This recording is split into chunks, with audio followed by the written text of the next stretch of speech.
I thought for sure that after all of our years doing this, Bond and I, that we would have covered this topic. Looking things through, though, it looks like we haven't, unless that episode is extremely elusive. What am I getting on about? Well, you've almost certainly heard of the Great Johnstown Flood, the dam disaster that devastated the city and numerous surrounding communities, but we're not talking about that dam today. What if I told you that there was another fatal dam disaster in Pennsylvania, not nearly as well known as that as the 1889 incidents in Johnstown, but for the people of Austin, the Austin dam disaster held no less impact, and it would leave a lasting mark on the community that continues to this day. This is the story of the town of Austin and the tragedy that occurred on September 30th, 1911.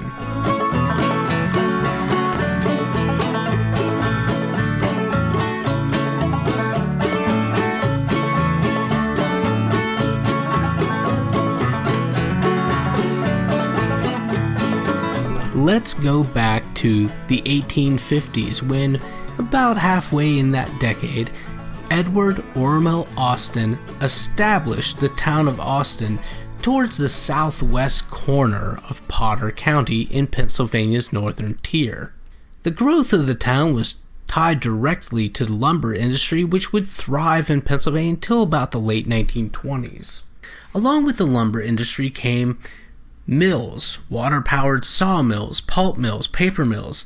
The first two mills were established as early as 1886. By the turn of the century, Austin was well established. The town had electrical service as early as 1887, and in 1888 a fire company and perhaps more importantly a bowling alley were established. The fire company was particularly timely, even if it doesn't appear to have been terribly effective against a couple of significant fires, particularly the fires of 1890 and 1897, both of which would raze entire neighborhoods.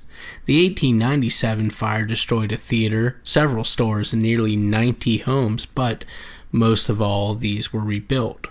In 1900, a man named George Bayless established the Bayless Pulp and Paper Mill, and he had a dam erected on Freeman Run, a creek which runs through the town, which actually supplanted an older earthen dam.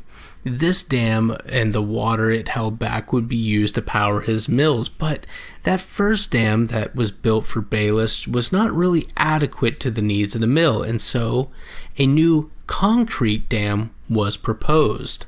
An engineer nicknamed Chalky, and the last name is either Hatton or Hayton. I'm going to try to stick with Hatton. Either way, Chalky Hatton was hired on. The dam would be large, particularly for at that time, standing 50 feet in height and just over 500 feet long, a dam so large that it was capable of withholding nearly 250 million gallons of water.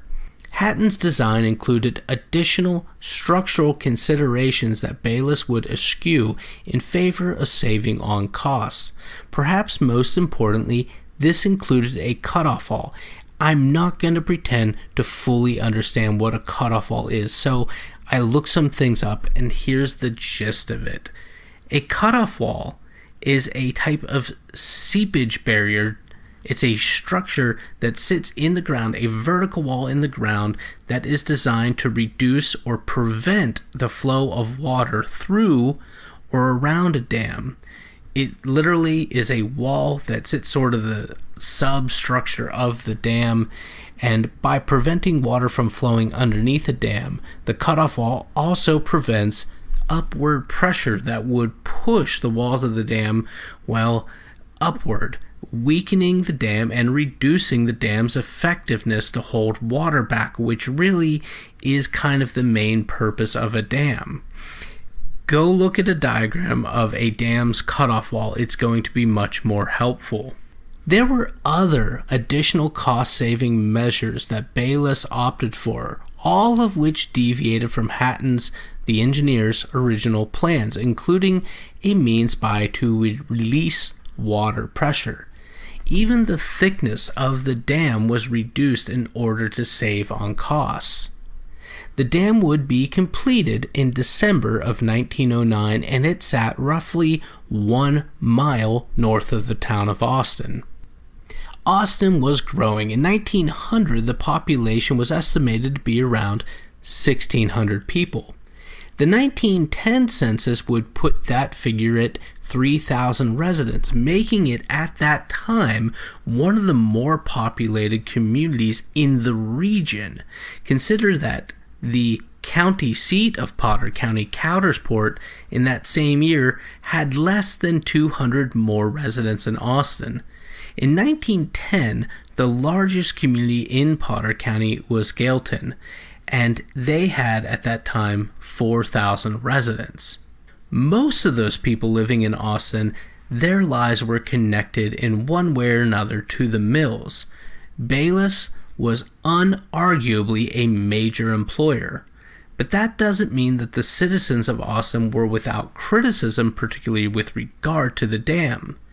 Reading stories from that period, one name in particular comes up, a local grocer named Willie Nelson, and I'm really going to try to be the first person to say Willie Nelson while talking about the Austin Dam and not make some joke about his name, other than the fact that I've just spent like the last 10 seconds mentioning that I'm not going to draw any further attention to Willie Nelson's name.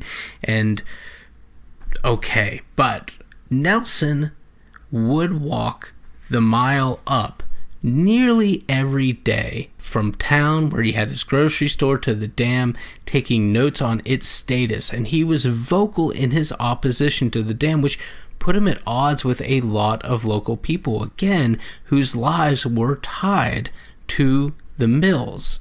But there were other people who were also critical of the dam. A newspaper article which appeared days after the disaster, which we're going to get to, noted that numerous citizens stated that they had been afraid for some time that the dam would break, particularly a lot of the local women.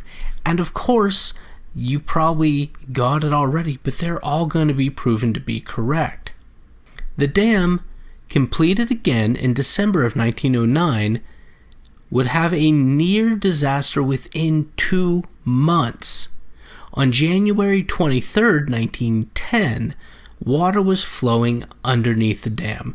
The dam, lacking that cutoff wall, which I hope you looked up a diagram, was being pushed by the water, and the eastern side of the dam drooped down. It had been an unreasonably warm week preceding the incident, causing the January snows to melt.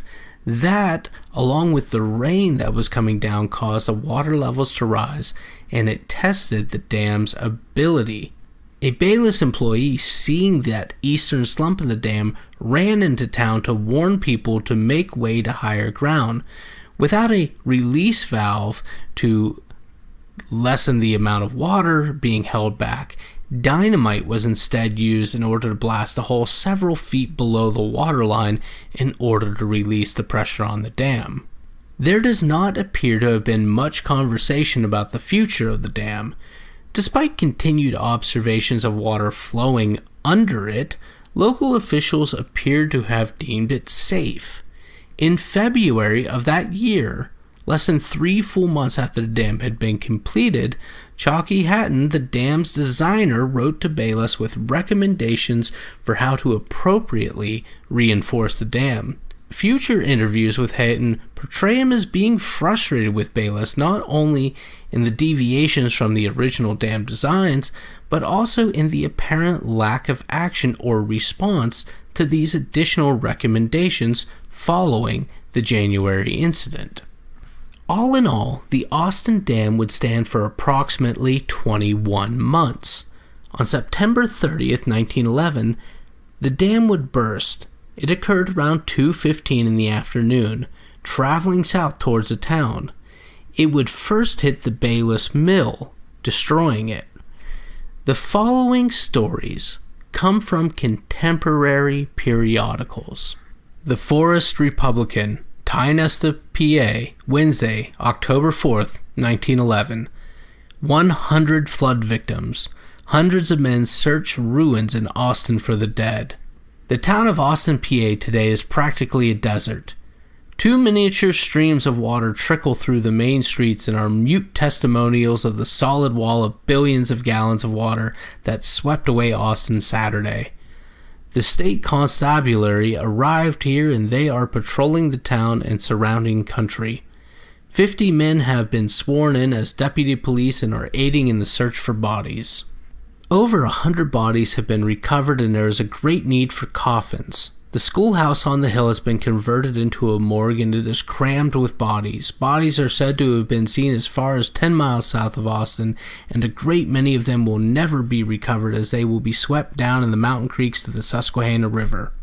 The flood has covered up everything with wreckage and not even a foundation or cellar remains. Except for the bank building, the site of Austin is a leveled mass of buildings and bits of wreckage.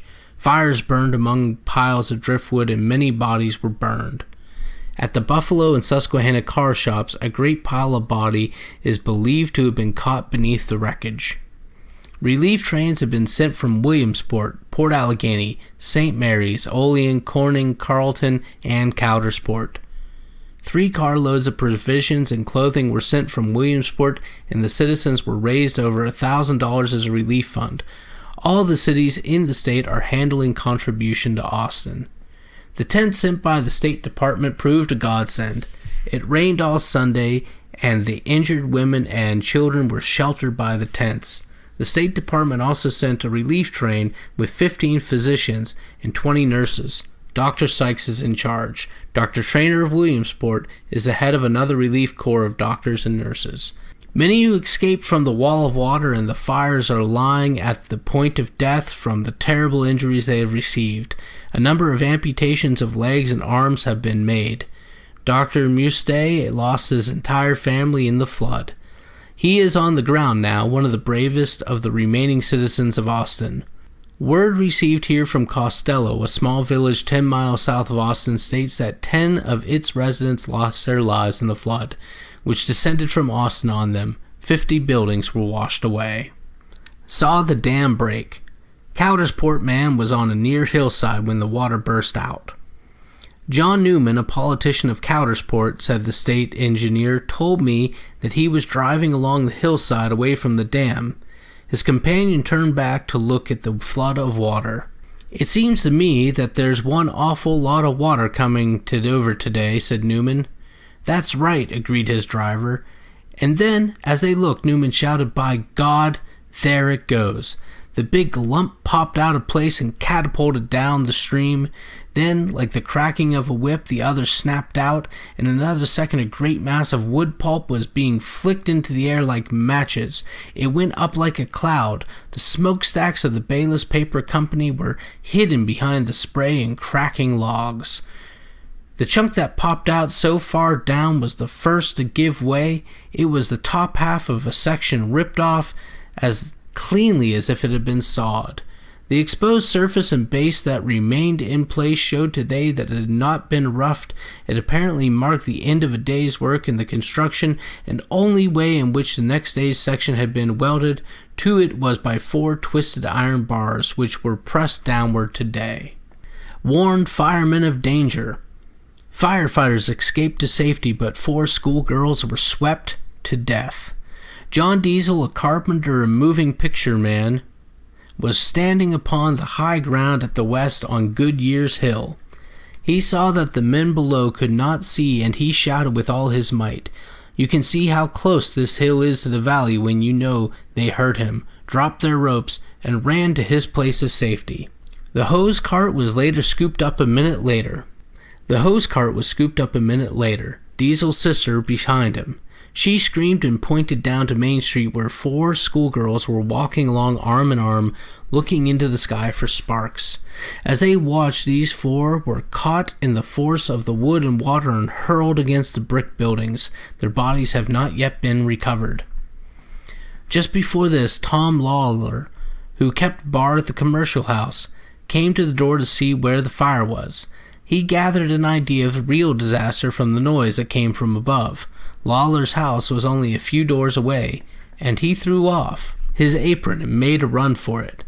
He grabbed up his 11-month-old baby, called to his wife, and she ran out with another child just 3 years old. They were caught just where the current swerved from the course of the Freeman Run and borne to the opposite hillside. Lawler held his baby very close and linked one arm through his wife's. She held on to the other child's hand. The four were found 2,000 yards down the valley, lying just out of reach of the water. The wife was dead, and so was the little girl, but Lawler had kept hold of the baby. The tiny little person was still breathing when rescuers came. The father's injuries were the most severe of any who are now in the northern Pennsylvania hospital. Joe McKinney's 3-year-old boy was carried out of the house by his mother, and they were caught up together. The mother held her boy above the water, and she was dead when they found her.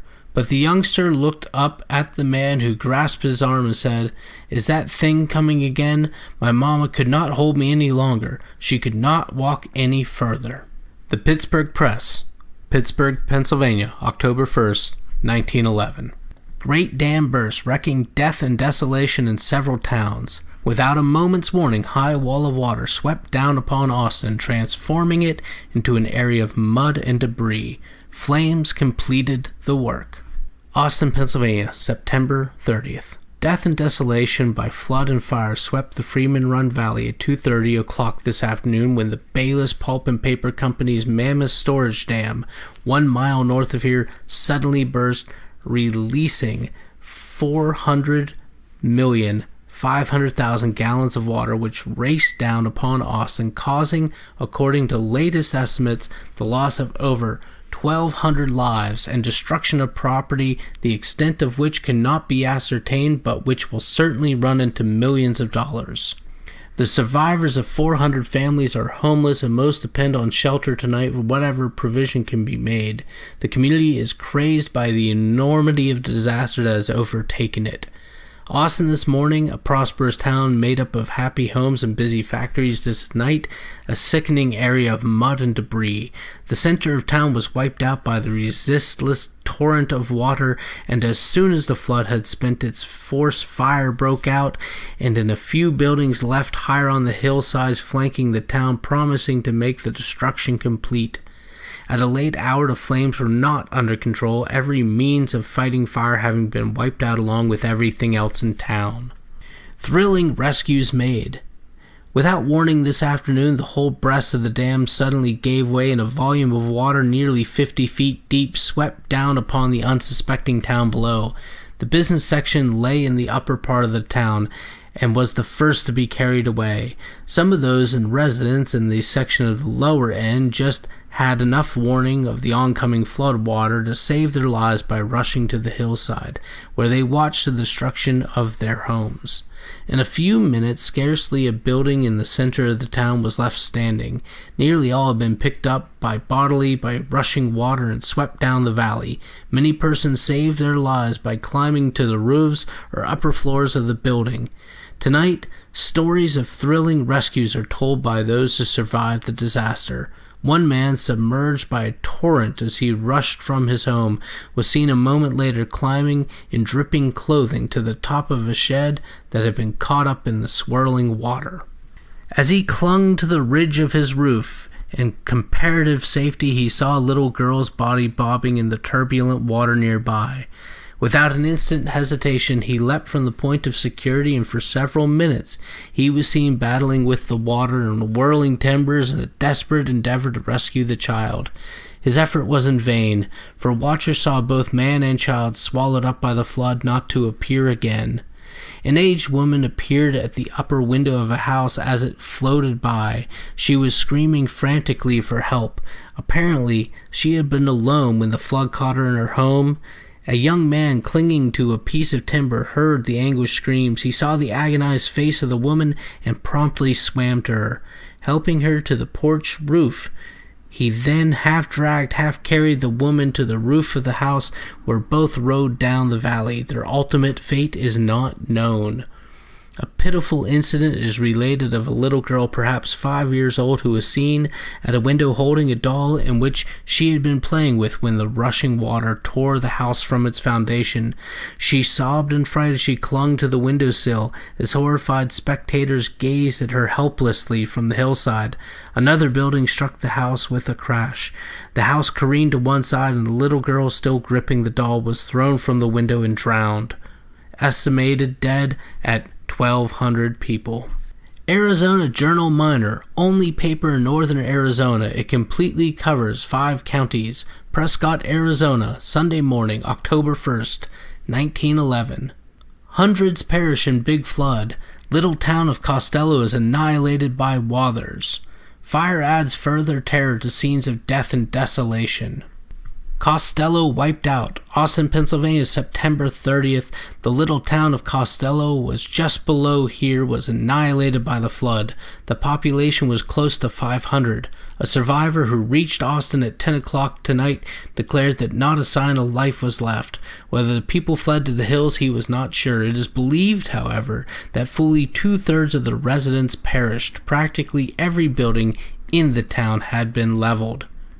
Every member of the family of Senator Frank Baldwin, it was learned, perished except the senator himself. Those lost include his wife, 3 children, father, mother, and sister. The senator was injured. Wharton also suffers. Emporium, Pennsylvania, September 30th. It is reported that the town of Wharton, 8 miles below Austin, 3 miles below Costello, suffered greatly from the flood. Information reaching here says the total loss of life will be 500 in the valley. So these are just a few of the numerous newspapers that covered the event. It made front headlines nearly everywhere in North America, and I grabbed that last one, just a short snippet of the much larger coverage from the Arizona newspaper, just kind of to demonstrate just how big the story was, that it was being told in Arizona. That's wild to me, because these are small towns, and yeah. Now, newspapers at that time were, as a few of them mentioned, something like 1,200 were expected dead. All in all, 78 people were confirmed dead, although it should be pointed out that there were a number of people that kind of lived in the woods, woodhicks as they were sometimes called, who may never really be known because, one, there weren't really good records of who all was living outside of town, and they were likely washed away. It should be noted, though, that the lumber industry in the region that really drove the town of Austin's economy was pretty much out by right around 1916, 1917 is what the years I see cited, and the Bayless company would actually go bankrupt in 1931. By the time World War I is breaking out, in the U.S.'s involvement at least, the Bayless company, the buildings and everything, were sold at public auction to Veda Mines Corporation, who opened the plant, and they renamed it. The remnants of that building, I believe, still stand today, and the dam itself still stands, the broken pieces of it from that disaster. And it's a state park now. You can go and visit it. But by the 1940s, all the pulp and paper mills were essentially gone in Austin. And we could really go on with more terrible stories told by the survivors, and we could go more into the facts and figures, but you really ought to look it up yourself. There is a documentary that had been put out by Mansfield College. There's interviews with the people who survived. There are photos out there. It is really a monumental thing, and it led to a lot. I mean, there was a lot of legislation that came out in the wake of the Johnstown flood, but there was near equal amount of legislation that would go into effect as a direct result of the Austin Dam disaster. And it's pretty significant because we've talked before how about in the 1930s and then again in the 1960s, the United States kind of went dam crazy. And the Commonwealth of Pennsylvania, the figures that I see suggest that our Commonwealth oversees over 3,000 dams just in Pennsylvania alone, which I kind of have a hard time believing, if I'm going to be totally honest with you. But this is our story, our telling of the Austin Dam disaster. Before I leave, I should mention that one of the things I was really curious is whatever became of George Bayless, the man who founded Bayless Paper Mill and everything that led to the dam disaster. Well, he is actually, I couldn't find much about him after the event, to be honest with you, and a lot of it is probably buried under everything and all the stories and articles and papers that you can find that are written about the disaster itself. But he actually would pass away on March 3rd, 1923 at the fairly youngish, oldish age of 60, and he was buried back in Broome County, New York, in the Binghamton area from where he was originally from. And he had a son that is actually buried over in Titusville, and which is not too far from Potter County over in Venango County. Titusville you might recognize from all the oil stories and Drake's oil well. But I wanted to read the son's obituary only because it does talk about Austin briefly and because I wasn't able to find one for his father. Stanley Corbett Bayless Sr., 76 of 632 Maxwell Drive, died at Titusville Hospital at 2:40 p.m. on Saturday. Mr. Bayless was born February 1st, 1887, the son of George and Georgie Healy Bayless. He married Carlotta Schlanger on June 27, 1912, at Binghamton, New York. Mr. Bayless was president of Bayless Pulp and Paper Company of Austin, PA, for more than 26 years. In 1941, Mr. Bayless moved to Titusville, where he was associated with the oil business for several years. He was a 32nd degree Mason, a member of the Blue Lodge of Austin, past master of the Arcana Lodge No. 580 of Austin, and a member of the Coudersport Consistory. He was also a member of the Titusville Elks Lodge. Mr. Bayless was a member of the Titusville Presbyterian Church. He is survived by his wife, one daughter, Mrs. James Barbara Harvey of Titusville, one son, Stanley C. Bayless, Jr. of Titusville, and 4 grandchildren. A private funeral service will be held today at the convenience of the family with Reverend H. Curtis Shaw, pastor of the Pleasantville Presbyterian Church, officiating. Interment will be at Woodlawn Cemetery. Arrangements are by the Raymond W. Arnold Funeral Home. That was reported in the Titusville Herald, December 23rd, 1963, and I think it just closes out our story.